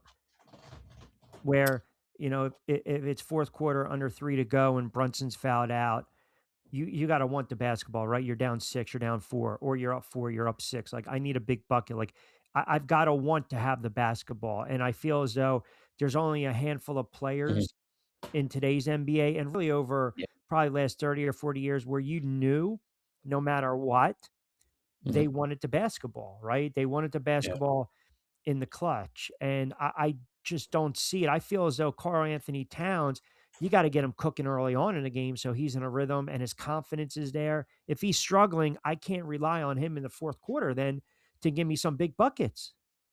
Yeah, I think it's a combination of his makeup, but also his style of play, right? I Right, right. mean, when you want a bucket, you want guys that can like an SGA, you're thinking of an SGA. You're thinking of a, even a Jimmy Butler in the playoffs. Yeah, Like but I he need gets his to the ass on the spot. low He's block, not. not beyond the perimeter. That's just a style of play, right? Because it's makeup and style of play meshed together, and you have what you have in those moments. Which Karl Anthony Towns you're going to get? Is he going to just stay away and try to shoot from the 3 point line, or is he going to try to find a way to get a bucket in those moments? And is he limited in even trying to get buckets in those moments? When you're talking about being creative with the ball, like these are just questions that I Right, have. right. How about the Western Conference? I would like to ask you this before we Mhm. get um, to the Thunder, that are just, they're just pretty much telling the rest of the NBA, you're not beating us. I mean, yeah, okay, granted, they only have 4 losses, but I'm not. Spurs, I love the Spurs story. We know they're a young team, but how Yeah. about the Warriors? I think there was an expectation that the Warriors were going to bounce back this season. Steph healthy, Curry healthy, right? We've got, a veteran team. If you kind of look around, you got Jimmy Butler, right? I mean, obviously, Draymond Green, and right now they've been kind of struggling to stay afloat. They're 500, but I guess the question is, has Draymond Green, the actions, right? You're walking off the floor, you're arguing with Steve Kerr. It's right there on the camera. Kerr basically kicks you off the floor. I mean, are we at this the annual Golden State's got to consider trading Draymond Green, because it would be for the benefit of the team long term. I mean, at this point, we've seen Draymond punch out a teammate. We've seen Draymond do a lot of crazy things on the court, and he hasn't gone anywhere. So I gotta believe it till when I see it, Q. You know what I mean? Like, it's sort of a thing is like, is there one player on this roster, does he have the say so if Draymond goes or not? I don't know, right? But if a Steph Curry wants Draymond to remain there, guess who's going to remain in Golden State? Draymond Green's going to stay in Golden State. You know what I mean? So yes, they're probably tired of the antics, but when there's that much history, when you're not trying to waste away Steph's years, when you know how crucial Draymond is and has been defensively for that team, Mm. it's a lot that goes into that. And we always talked about this when Clay left. It's not going to end well. It rarely ends well when it comes to these dynasties, former dynasties, right? There's always some just bad feelings and bad vibes when it comes to certain players and situations, right? So we're just seeing this now. Like, Steph Curry is still able to play at an amazing level, but how do you best support him in this time? And trading Draymond, how does that impact the Steph Curry after all these years? These are Yeah, the questions that I'm sure you have to answer. yeah, interesting how Kerr basically apologized for his actions, right? I mean, think about it. They get in this heated exchange on the bench, and then Green basically storms off the locker room, doesn't return to the Mhm. game. Um, I mean, Curry, what's it, 17 years now? He's been with Golden Yeah, State? it's been a while. It's Wow. been a while. And I kind of have to like in the preseason, I was kind of like, am I tripping? Looking at this Warriors roster, I didn't understand. I didn't get it. There were a lot of teams that I liked over them. OKC, of course. And we talked about it. I thought San Antonio was by far a top 6 team in the Western Conference. Like that isn't like rewriting history. I felt that. Mm. Denver, Houston, like there were teams that I felt you got to talk about even before you get back to Golden State. Just the roster's older. You have younger guys who still haven't proven themselves on a consistent basis, and so I'm trying to figure out where in the Western Conference where do we see this team being a top 4 team in the West? I just didn't see it. And lo and Right. behold, they're a playing team. I think that sounds about right to me. What do you make of the fact that, OKC has only had a handful of losses, but two of them have come against the Spurs? And let's be honest, they're playing tomorrow, which is great. People will be locked in, Yeah. right? One eye on the football, one eye on this game. But they also beat them by 20, and I think they beat them in a close game by 2 or 3 a couple weeks ago, a couple games ago. But is that an aberration? Is that OKC stubbing the toe, or do you believe that San Antonio, is presently constructed, can contend with OKC coming out of the Western Conference? I mean, look, I was on the OKC train ahead of it, right? And before the season, San Antonio is a team, and I said, okay, let's watch out. And so for me, it's not a surprise because the great equalizer is that alien in San Antonio who, when he's locked in, and we're seeing, I don't know, it's something different about Wemby this year. Like he knows this league is his for the taking. And that energy, you can just sense it on the court on both ends. Drive it if you want to, but you know I'm here. Yeah, On yeah, offense, yeah, you got to yeah. guard me. And also, I added this mid range. I'm no longer just trying to shoot from beyond. I'm actually a big guy who doesn't mind working the post in the mid post, right? You couple that with a De'Aaron Fox, Stephen Castle, Dylan Harper, Devin Vassell. Like they have a solid team, Q. And this is no answer for that alien. Like, Mm, what are we doing here? And so OKC is still the team to beat. They've been through the rigors. San Antonio, their only thing is they haven't been through it. And right, we got to see them go through those wars, those disappointments that OKC had to go through. right. And so for me, I think the next 5 years is between OKC and San Antonio in the Western Conference, but also in the NBA. How those teams are constructed, how they really, there's something there. Wimby does not like Chet Holmgren. I feel like he really doesn't like that guy. And I love it. This is what you want to see from the NBA. What Wemby is about and what he's what he's expressed, his mentality, his focus is just not what we want from our superstars. And Yeah. Wemby is showing you how it's done. And you want that rivalry. Let me get in a couple comments, and then I Mhm, want to get your thoughts on college hoops. But Michael mhm. chimes in. Have to ask both of you who you take in 97 Bulls or KD Steph Warriors teams that set the league win record. So you're talking about 1996 Bulls, 2016 Warriors. The team Um, that has Michael Jordan, well, 72-10, and the Warriors were 73-9. team that has MJ. You know, you It's as know, simple as that for you know me. why I would favor the Bulls, because if we're going under the way they played in the 90s, Right. they're going to, every time Curry, I mean, Curry is not going to get some clean looks. Thompson is going to get foul. Like I can Mhm, see Rodman getting under, the skin of, of a KD, mhm, like, I just feel as though, um, the defense would rule the day. Jordan, Pippen, Rodman. Now, if you go under today's rules, which benefit more of the shooter, then you mhm. would say that the Warriors would probably just put up a lot of points, Of course. right? Because it's contrasting styles and plays. And I think the biggest variable is basically, in the 90s, you were allowed to hand check. You can't do that Mhm. anymore. Yeah. You can't touch It you can't touch a shooter right now. You can't even blow a little kiss to him. You can't. yeah. It's I mean, these are fun conversations, right? Even debating guys in different eras. Like, of course, are we taking name me a modern day point guard versus Bob Cousy? Of course, you're going to take the modern day point Of guard, right? course, Like, because of the style. but imagine Wilt Chamberlain, imagine Elgin Baylor with the ability to train like the players train today, with the ability to have a wide open game, right? The ability to have the diet, like just so many, even as little as the footwear. Like these guys were hooping in Chuck Taylors and skying up there, right? And so it's kind of, I think, pre like 70s is kind of, it's kind of difficult to compare these eras because even 80s, like the benefit that we have today as athletes, recovery, it's a different Right, conversation, right? And it's the same conversation with these two teams. Yes, in their eras, amazing, right. amazing. But for me, The great equalizer is always going to be Michael Jordan. In Yeah. those matchups, fourth quarter, who do you want to have with the ball in their hands and to dominate and to put their presence on the game? I got to give it to MJ. And they had the bench, and I want to correct myself too.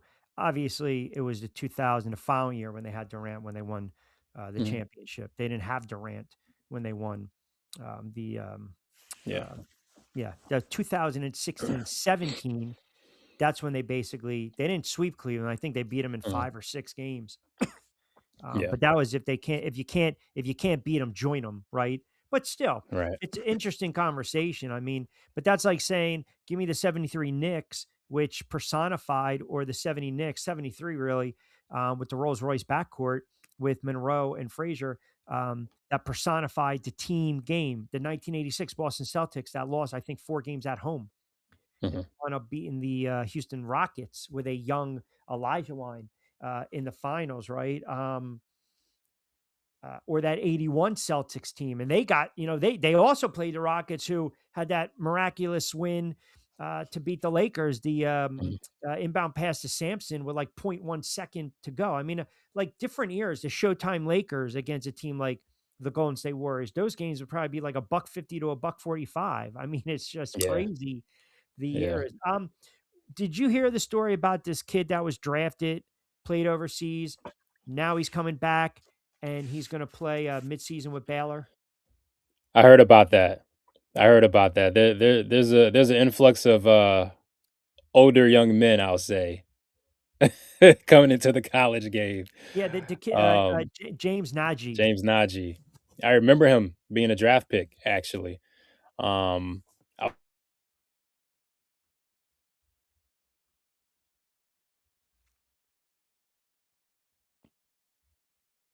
Oh, see, Jonathan actually warned me too that he was this super older there. guy, Here, right? hold on a second. I got to cut you off. Now, you text me coming live from the basement, right? So we knew the signal was going to be a little goofy. So go ahead. Oh yeah, busy holiday stuff upstairs. So this is the quietest place in the house right now. No worries, no worries. So yeah, finish your thought on that. No, it's interesting because we've seen guys 26, 27, 28 compete at college football and college basketball, right? But I guess here it's the fact that some of the guys have played in the G League, some of these guys have played in professional leagues overseas. But what is college basketball and college football today anyway? Is it Right. not pro sports? But Like it does it guys are getting paid with NIL anyway, right? yeah, but you're kind of sending like I don't know. It's like it's almost as though free reign. Like, can you imagine the NFL? Well, I got drafted in April, Yeah, right? But I'm not going to play in it. I'll catch up with you next season. I want to go back to college. Like, this is right. mid-season we're talking. This is Yeah, not like it these other leagues. yeah. It's a lot of questions that need to be answered. I think there are some things that need to be put in place to like control this because a guy can go to over can play in Europe for 5 years and then decide to go in the college ranks, right? Like where do we draw the line? Does it cut off at 22? Like if you're 20, if you're 23, you cannot come back and like what's the cutoff, right? Like that's the question I have. Where do we stop this? Right. That's all. And I It's but listen. it's a look. The NCAA is all over the place, but Yeah. this is what happens when after all these years, you let these things go unchecked, right? You don't allow for these athletes to rightfully get paid off their likeness. If you would have like this should have long been um, rules and a plan and a system in place to control this thing, but now the floodgates have opened. So it is what it is. That's the reality. This the NCAA made this mess.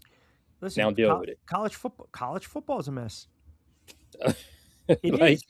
but this is what you created. This is the Yeah. system and the environment that you've created. And now look what you've done. Now look what you have on your hands. You got big. You even got more. You got more problems on your hands now. So, hey, that's on them to figure it out. Um. All right. Got two more before I let you get out of here. So we've been debating. Mhm. I feel as though it's every year. Die Hard, Lethal Weapon. We would say those are Christmas movies. Are they not? Die Hard is a Christmas movie. Yeah, 100%. So, but It Lethal happened Weapon. during the Christmas holiday, did So it did not? Lethal Weapon during the Exactly. holidays, right? I think that Batman is a Christmas movie, the I'm not. original, I'm not. with Michael Keaton. Yeah, I'm not. I'm not going. I'm not. I'm not going back then. Which, by the way, was probably your best Batman. Yeah, no, that and that is a Christmas. Like, that's a classic. Um, Interesting. I didn't think about that. I mean, I think Argyle, the limo driver, is one of the most underrated characters in movie history. Guy had mad heart. He basically like, look, man, got to take out some of the terrorists. I will, before I let you get out of here, I will ask you this: Are you now more confident your Eagles have a easy path through the NFC as opposed to a couple weeks ago where their offense was non-existent? And there's no reason, it's the holidays, to throw anything Giant related at I'm me. not going to throw any shade on teams who have not made the playoffs. No shade. If you are sitting home for the next few weeks just watching playoff football, there's no shade. I've been Enjoy the sitting home time since off. I've been sitting home since En- August. Enjoy Cancun. Enjoy it. Um, with that being said, we're the defending champs. Oh, it's just We've so looked annoying. Tom Brady in the eyes. We've looked Patrick Mahomes in the eyes. If you're telling me we got to go through Samuel Darnold, who else is there? Matthew Stafford, Um, respect to Matthew Stafford. Respect Jordan to him. Love, Come Caleb on, Q. Williams, Come on, Q. Jared Come on. Goff, perhaps. Come on, Q. They're not even look. Detroit, they got to get the X. They got to I get know, the check by their. but they're You still in the check the hunt. ESPN. They still don't I, have. They're on the yeah, bubble. they're still in They're the a hunt, bubble as they team. say, right? So who? Bryce Young. Look, I love what the Panthers are doing. I love what Yeah, Bryce Young's doing. yeah. There's a lot of question marks when it comes to these teams that haven't proven themselves in the playoffs. I love what Caleb and the Chicago Bears are doing. When's the last time the Bears made the playoffs? Listen, it's been a minute. It's been a minute, Sam but Darnold. Sam, are we really falling for the Sam Darnold trick again? well, I'm a slinging Sammy Darnold fan. Come on, Q. Where's Baker at? Where's the Baker MVP talk Well, they're conversation? done. They're Where's done. that at? Listen, Where's Seattle that and the at? Rams can play defense. Seattle should scare you. It looks different when you got those Georgia boys coming at your face, Sam Darnold. It looks different. It's Let me just let me see it then. We've seen it too many times, Q. And when it comes down to it, we have the best roster on. We do. it's just so annoying. You guys finally win one a couple years ago. Then you We get got two. back, We got two under our belt. and then you win another. I'm well aware of how many Super Bowl wins the Philadelphia Eagles have. And I'm warning people now. You thought we were obnoxious last year. If we repeat this year after everything we've gone through and people throwing us in the Hold on a grave, second. What adversity have you gone through? Because come you on. didn't score points. AJ Brown and Jalen Hurts and the Ah, media just piling on and piling on. If you think Sam Darnold and Bryce Young, are you kidding me? you're conjuring up. You didn't lose your quarterback. You didn't lose your Come wide on. receiver. Come on. Bryce You Young didn't. and Sam Your Darnold. running back. You didn't lose him. He's just not good this year. Listen, Bryce Young and Sam Darnold. That's who we got to go. We've looked goats in the eyes, Q. Philip Rivers has entered the league and is showing these young QBs what it looks like. Come on. Come on. It's Sam just Darnold and Bryce Young? the lack of. I will not Hey, tolerate Sam Darnold slander on these airwaves. I won't. I he won't. he's in that Kirk Cousins category. There's a special place for him in the Kirk Cousins category. He's got to win a You know what playoff that game. you know what that He's means. got to win a playoff game, and he can't falter in the playoffs, just like Josh Allen, just like Lamar Jackson. But you know what? Man, The audacity of you to come on today with such bravado and ignorance and arrogance and cockiness regarding your Philadelphia Eagles. I gave respect to Matthew Stafford. I give respect I to where mean, it's due. it's just sickening. It's sickening. I hope you guys go up to Buffalo. If I hope there's a major snowstorm. I hope all of a sudden the snow falls on you guys. And you know what? You're buried deep in about 10 inches, 12 inches, and Buffalo wins like 66-3. That's what I'm two things hoping. two things about that. The great thing about it is, Q, we can lose out and we're good. I We're set. understand that. I Number that two, I'm also very aware of. there's no pressure. Number two, I do got to say something about the great fans in Dallas. You guys celebrated like you won a championship. You guys thought you were back, and I had to hear national media hype up Dak Prescott and the Cow. No, lo and behold, what happens every year? They show you who they are. So even after we lost that 21-point lead, I was upset. But in the end of it, I said, you know what? I'm gonna look back at it and laugh at Cowboys fans. And this is look where we at now, December 24th, 2025. I mean, 3 weeks, what, two weeks left in the season? it must be nice to win, win divisions when the division's bad. I mean, the Are Giants they are playing horrible. tomorrow? Watch. Are they playing tomorrow, the Cowboys? Yeah, Why play why Washington. why why watch? Why watch? Why are Cowboys fans watching that mess? It's listen, these games. Listen, Detroit's on their last leg, and then Broncos pretty much locked it up, and then Kansas City shot. You get better games on Saturday with the Texans, the Chargers, Exactly. the Ravens, and the Packers. The NFL did not they did not foresee. Well, they They never did do. not Like the foresee. Thursday night games, you don't know if they're going to be bad come April. It's Right? horrible. I know Netflix was trying to sell this, they and Prime Video, but these games, you got nothing to play for at 1 o'clock, and then at 4:30, this is it for the Lions. This is pretty much it. If they lose this game, they're done. So sad for the Detroit Lions who thought they would, I They remember they they vividly. missed their boat. They had an The one opportunity a is couple years ago. They were up big against San Francisco. They blew that lead in the NFC Championship, and they lost 34-31. That was their shot. we've seen teams come and go, Q. We've seen the Lions come and go. The Commanders, after last year, their fans got arrogant. Did they not, Q? Yeah. Now where are you at? You can't protect your quarterback. How about this? History repeating itself. How about this? NJ Matt chimes in. He just screenshot and text me this. Q, if you bet $100 week one that the Jets' opponent's quarterback would not throw an interception and reinvested your winnings week over week, taking the same bet, you would have over $1.6 million. Wow. Wow. So Q, here's a betting question. If you had to bet all your money on the NFC winner, Seattle's the top seed. Are you betting the field or Seattle? Number one seed, home field advantage, if that remains true. See how much of a Sam Darnold believer you are. Well, now that you put that tone, you laid the 12th tone that man. way. 12th man, right? Seattle? 12th man? That's what they say. You know I'm what? just I'm riding with Darnold and that defense at home. I'm right. I That saw defense. Phillip Rivers. I saw them struggle against You know what? how old Hey, is Phillip Rivers? it doesn't matter because the Colts defense is a little better too. That happens in the NFL. And then what He's a happened with the Colts? granddad, and they Uh, struggled. yeah, you're trying. You asked me the question. You don't like the answer I'm giving you. It's like almost I dealing with a respect woman. it. You want to hear I something respect else. Not happening. I'm I telling you right now. respect the answer. And I'll say this: Darnold gets a bad rap because what happened last year, last game of the season, Sunday Night Football, and then the playoffs. He's played really well this year. They can run the football. They get to the quarterback, and that's a place you don't want to play in January. Shitty, cold, wind, noise, 12th man. Yeah, that is a tough spot. You know what? I'll ride with my guy slinging Sammy Darnold. And if you gave me an option Darnold. B, I would say the Rams. No, I have nothing against the Rams and Matthew You're Stafford. just I've Well, seen it. you're just a Darnold hater. I'm That's a all it I'm a is. Darnold realist. All right. Kirk Listen. Cousins, Dak Prescott, Sam Darnold. You look in the mirror, they're all the same to me.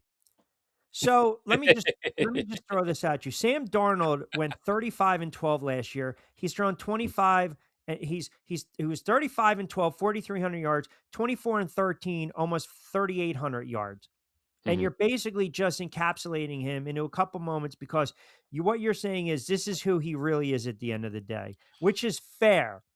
And you're allowed to say that. But Yes.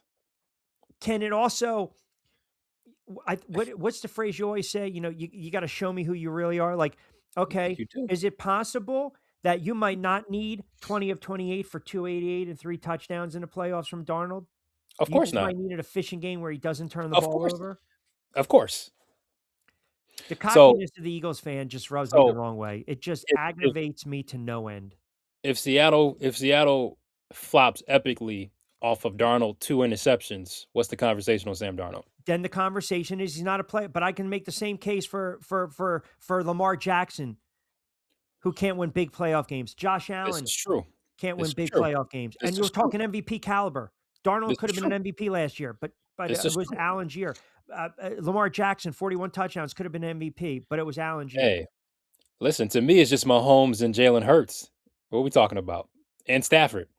So I'm going to ask you a question right now. Be fair. Be fair. We entertained this a couple weeks ago. Yeah. Would you trade Jalen Hurts for Joe Burrow? Would I trade Jalen Hurts for Joe Burrow? Again, it's No, like because I talking to a woman.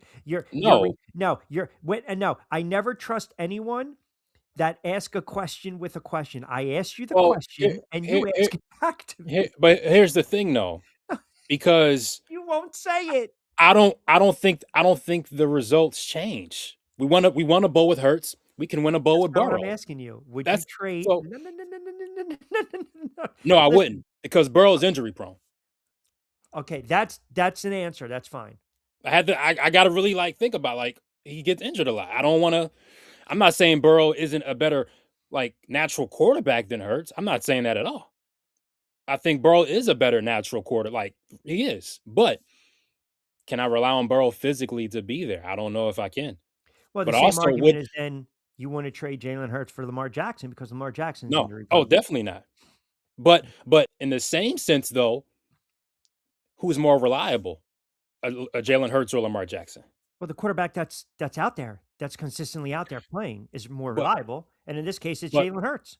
but we've seen Lamar be out there in certain moments though, right? Yeah. Versus a Jalen Hurts who 2 Super Bowls against Mahomes, he's been that Oh, the guy. body of work's there. Yeah. The reason I bring it up is because when they were struggling, I had Mhm. people actually comment that they want to start the backup and bench Hurts, which I thought was Yeah. ridiculous. Yeah. It's easy to say the backup who you've seen in flashes, but you really haven't seen consistently and teams really gearing up and game planning for you. Yeah, of course not. Of course it's easy to say that. But I mean, look, I feel like I have an honest viewpoint on who Jalen Hurts is. He's not Dan Marino. He's not Aaron Rodgers. Yeah, he's you know what I mean? Like I get it. But you can't deny the results on paper. You just can't do it. But then Like why is there such a he's a lightning rod of controversy when it comes to the mhm. fan base, like a divide.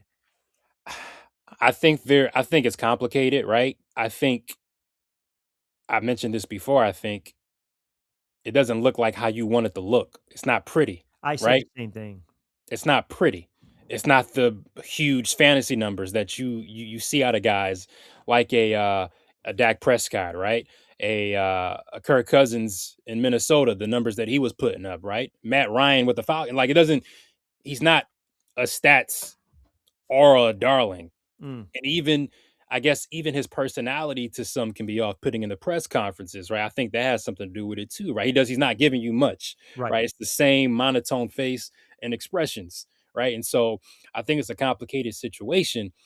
But to humble Eagles fans, I have to say, look where you came from. AJ Feely, Rodney Peete, Bobby Hoying. Do I need the Kevin Cobb? Do I need to go down the list? And Well, you so also thought some of those were gonna be the savior, they weren't, and you look where Hurts was exactly. drafted, and then everyone made a big Yeah. fuss about it, how can you do this to Right. Carson Wentz? And, I mean, Right. obviously, it worked out, right? Yeah. That's quarterback in the NFL, though. No matter what, the quarterback's gonna get too much of the criticism, too much of the blame, and too much of the, accolades, right? I will say this. Josh Allen has to do it this year. Well, are you only Yeah, saying and that that's for real because yeah, he has to. because of what's broken in the AFC? No Mahomes, maybe Exactly. no Jackson, No no Joe Burrow. Burrow. You have some young guys in Bo Nix, Trevor Lawrence, Drake May. You look at the landscape in the AFC, like this is CJ Stroud. Yeah. yeah, see, like Josh Allen, you are the elder statesman now Yeah, in that playoff yeah, field. Like you have to do it. Like you've had there's no excuses. Oh, this is your first. No, you've gone face to face against the Burrows, the right, Jacksons, the right. Mahomes. Like you've done it, and you Yeah, cannot allow. Yeah, this is it. I also believe too that, like, I think, I started the show talking about how these reports are coming out of Baltimore that even though Lamar Jackson has a no trade clause, there's a sentiment that if he's injured, doesn't finish out the season, they miss the playoffs. Obviously, they have to win the North to get in. Yeah. That Harbaugh is on the hot seat. Mhm. And you look at a team that has blown or lost 12 games this year when they had a 7 or more Yeah. point lead in the fourth quarter, mind you. Like they stopped running the football the other night in the second half with Henry. But Jackson is kind of in the same boat of Josh Allen, For right? sure. Perennial Yeah. MVP, puts up gaudy Yeah. numbers. When he's out Yeah. there, arguably top two, three quarterback in the NFL, but he also has to get it done. Now, imagine Mhm. if Cincinnati decides we're moving Burrow. We got a Mhm. king's ransom. We're moving. Baltimore says we're moving Jackson. Got a king's Mhm. ransom. He's okay. Forget about the no trade clause. Now the landscape really shifts because you don't know what Mahomes is going to be coming back next year. You got some of these young quarterbacks ascending. Then Yeah. if you're Buffalo, it's like, okay, one more shot. But I believe if they get bounced early, I think McDermott, the conversation in the offseason will be we can't win with Sean McDermott. Like he's taken us, like in the NBA. He's good coach. We're winning 50 games every year. We can't go any further with this guy. We need a new voice. I agree. Um, my one question mark with Buffalo throughout the season has been like, you got a Josh Allen. We know how special he is and can be in big moments, but James Cook is a great running back. Yes.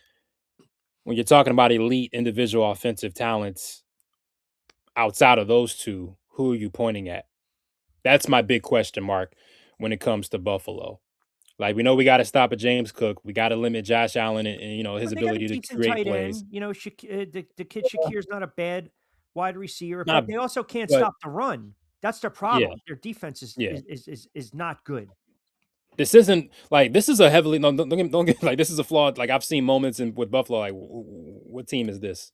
Like Sure. what's happening here? Sure. So it's not beyond the realm of possibility that they can get bounced early. Like this isn't a team that's shown to be a juggernaut this year. But the reality is, if you're Josh Allen, you get the credit, you get the blame. Those are the rules. And No, well, as the especially when you're a and as quarterback. and no Mahomes, no Burrow, no Jackson, we're not looking at excuses anymore. Not this No, year. No. no. Hey, lastly, last one for you, and I definitely appreciate the long extended segment. I always enjoy it, even though you've coming on a little full piss and vinegar today. Do you watch Mayor of Kingstown? I don't, but I've heard of it. Should I Oh, watch it? Should I uh, watch it? please. Okay. Is it on? It's on Prime. What Uh, Mayor of Kingstown? Showtime? I think it's on demand though. You can watch it on demand. Okay. It's Yeah. it's Okay. fantastic. I've heard about it. It's fan. Okay. It's now you watch They The had the season. Wire, right? They had this. Yeah. Of course. Of Okay. course. They just had the season finale, right, of Mayor of Kingstown. Yes, yes. Season Okay. 4. Okay. Yeah. Yeah, So it's I am familiar. Okay. Yeah. fantastic. I'll I'm tune in. probably gonna binge The Wire again. Have you seen Mayor of Easttown on HBO? Oh, are you kidding me? Unbelievable. I Amazing. told all my friends to watch it. They gave up after a couple episodes. I'm like, "Are you That's kidding me?" Kate I Winslet watched it. was phenomenal. I watched it two different times. Like it's an amazing show. She's phenomenal. She's a No, pheno she was. The whole She, writing I was was I phenomenal. was shocked at how great it was. I wasn't expecting like it to be that, but it was really good. It was really good. Now, I started also Homeland. Haven't watched Homeland. It's 8 seasons. Okay. So, sometimes what happens is when I'm off the air, say 2, 3, 4, 5 in the morning, I'm like, "All right, I'm not gonna be able to shut my eyes for a little bit." I'll watch a little bit here and there. Very good show. Um, The Task is good as well on HBO in what? or Task. It's on HBO. Task. Oh, fantastic. Mark Oh Ruffalo. my goodness, man. Yeah, Task is probably the best show I've watched this year. Oh, really? I think so. Now everyone's telling me to watch Landman. And see, I haven't heard of Landman. Okay, Yeah. got a little to watch list during the holiday. Okay, You watch Tulsa King? that's another one that's on like you got the little watch list Yeah. that's on I there. mean, it's Stallone. It's a little corny and cheesy, but I like it. Really, there's another show. What is it called? Dope Thief. Hold on, Dope Thief is a good show too. What's it called? Dope Thief. Dope, So they rob from drug dealers. It's a really dope, good show. dope thief. Dope Thief. And I believe, if I'm not mistaken, it's based out. Yeah, it's based in Philly. Oh, really? Yeah, Oh, okay. Dope Thief. All right, just put up. All right, it's a American crime miniseries, generally considered worth watching. That's what AI tells me. All right, now I got something to watch. All right, this is Dope good. Thief is good. Dope Thief is good. Yeah. All right, Yep. brother. Well, look, man. Some good shows. Yeah. Even though you were a little cocky today, I'm gonna give you. Listen, Yeah, I hope it comes down to Eagles. Matter of fact, let's do it in Seattle. Hoist the NFC Championship trophy in front of the 12th man. How about that? Sam you're Darnold. listen. Eagles fans will travel. We know that. I know it. It'll be a 13th man. How about that? It annoys me because it's probably going to be true. Sam All right. Darnold. Well, listen, I like that you're in the man cave right there to kind of get away from the noise. But The ruckus. no, we'll do it again Oh maybe yeah, in another week or so. Yeah, just for let me know sure. your schedule, man. You know we love For- having you on, but Oh yeah, of definitely course. have a good holiday, enjoy Yeah. it, and spend time with the family. Watch a little NBA and a little NFL. But I certainly Oh always yeah, appreciate you jumping on board, brother. for sure. Merry Christmas and Happy New Year's to you guys. All right, bro. All right, be well. All right, All right, take there you care. have it, guys. My guy, Jonathan Marshall, he's my guy. All right, quick timeout. We'll come back on the other side. Got some comments coming in. We'll rip through them. We'll close it out. We'll take up to 6 o'clock straight up.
All right, couple comments before we get in here. Tom in Summers Point chimes in. Q, you got to have Jonathan Marshall on a lot more. He kind of puts you in your place. Ha ha ha. Happy holidays, brother. Always enjoying the show. Congrats on the success. Thank you, Tom. I appreciate you, bro. And yeah, Jonathan is he's a good friend of mine. He's a really good guy, and just he does a really good job. And I'm hoping he gets a lot more opportunities to be in front of the camera and talk hoops and sports going forward. Michael says a throwback question as you fire away. That's you fire away a throwback. We like throwback questions. You know, I used to have a segment, and I might bring it back on a Thursday. I used to do a throwback Thursday. Ooh. I didn't know we were going the wrestling route. How about John Cena, right? What did he lose his last match ever? Are you taking Cena to survive the Squid Game as a pro athlete? I'm not. I'm going to tell you why. Think about the guys that made it through, like made a deep run in Squid Game. They were non-athletic. They weren't bulky. They weren't big. You know, Cena's running around like the Marine, jumping through cars and everything like that, ripping people through cars and all this stuff, and security guard and blasting people through windows and all this other nonsense. He's too big. He's not fleet of foot. Same thing like The Rock. There's absolutely no way that a 6'1", 6'2" behemoth like these guys or whatever the hell Cena is, 6'1", 6'2". I don't even know how big The Rock is. They got too much muscle. It's going to slow me down, man. Can you imagine like if there was a Squid Game where we got to stick you in the water and you got to float a little bit? Not happening. Not muscle. No, it doesn't work like that. Cena would probably, can you imagine? Here, I'm gonna set it up for you. Let's say you had like Cena, you had The Rock, you had Vin Diesel. We'll throw, big guys, right? Big guys, big guys. And we're playing red light, green light. So, like, athletic, fit, we can stop on a dime, right? But those guys are so big, they sprint a little bit, they're going to tip right over, man. They're not going to be able to stop on a dime. They're too big. It's not happening. He doesn't. He doesn't. I'm telling you right now, not to survive Squid Game, it's a different animal. Can you imagine sticking the Bunker Boys in Squid Game? Oh my God, they would turn on each other in a second. Turn the game where you got to bounce it or like, poke it through this. Not happening. No, no, that was a fantastic series. I think there's a couple different versions, by the way, of Squid Game. There's a couple different versions. It's a fantastic show, but no, I'll tell you if I an athlete that I think could survive Squid Game,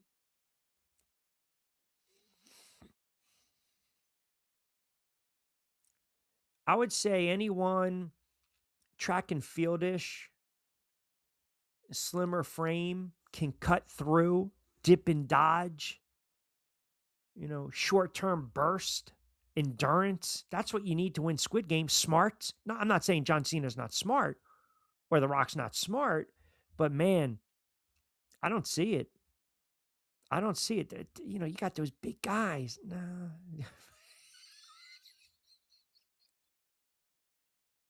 Yes, that's my whole point.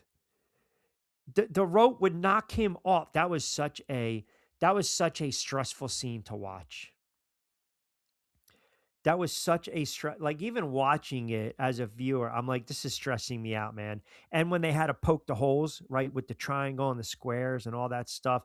I mean, the writing, the creativity, the idea behind it is absolutely brilliant. Marty chimes in Delaware. Q, Mayor of Kingstown, without a doubt, one of the top 5 shows I've ever seen. It's a great Jeremy Renner is unbelievable. And I mentioned Sheridan is the writer who the guy writes everything. Like there's not a show he hasn't written, period. Nick and Wyfer chimes in. Q, did you see Nobody 2 yet? I watched it last night. It was cute. It wasn't bad. Giants picking which New York Giant are you picking to win it? Oh, ooh. I might have to go old school and go a little Phil McConkey. Small, diminutive, cuts, runs a good route, tough, right? A a Navy guy. I might go McConkey. Eli's too clumsy. Brandon's too big. Strahan, nah, not happening. No. Victor Cruz maybe slithers his way. By the way, it was 14 years ago. The 99 yarder, Eli to Cruz, Christmas Eve. Jets and Giants. Here we go. Catapulting the Giants to another Super Bowl. All right, got to start wrapping up. By the way, so tomorrow we're going to do a little, probably a rapid hour before we do some hoops. If I do not talk to you guys, enjoy. Obviously, have a good Christmas Eve. Enjoy your Christmas Day tomorrow. Whatever you're doing, be safe, be sound. I hope Santa Q was good to you guys, and I appreciate you guys tuning in. Got a lot more comments I got to get to on X, also on Kick and TikTok. But if we don't hook up tomorrow, we will definitely be back on the air Friday, 4 to 6. We got some show notes to announce on Friday. Big football show, John Bueller, Lloyd Vance. We're going to see if we can squeeze in Costco for a couple on college football. As always, good stuff from Jonathan Marshall. Appreciate you guys hanging with me for 2 hours with the comments, the tweets as well. We are working on a couple different segments to add with the show and other ways for you guys to be interactive with us. So we'll talk a little more about that perhaps next week. As always, subscribe to the YouTube channel. Don't forget to follow our good friends over at Fresh Rosa Coffee, Three Brooks Bourbon. Get ready with tea, played against sports. You guys have a wonderful Christmas Eve. We will sneak on for a little power hour manana, maybe for all the football games on a Christmas day. But if we don't hear from you guys, have a wonderful, wonderful holiday, Festivus, Hanukkah, Kwanzaa, Merry Christmas, Happy Holidays, Feliz Navidad, whatever you guys out there celebrate. Be safe, be sound. And if we don't talk to you manana, we will certainly talk to you on a Football Friday edition of On Cue. As always, I am Rich Quinones. Appreciate Jonathan Marshall checking us out for a little bit in the 5 o'clock hour. You guys out there, as always, keep the comments coming. Hashtag On Cue. And as I mentioned, if we do not see you tomorrow, we will see you on a Football Friday edition of On Cue. As always, I'm Rich Quinones. Be safe, be sound. Everyone have a wonderful Christmas, and we'll talk to you absolutely soon. Hasta luego, buen día.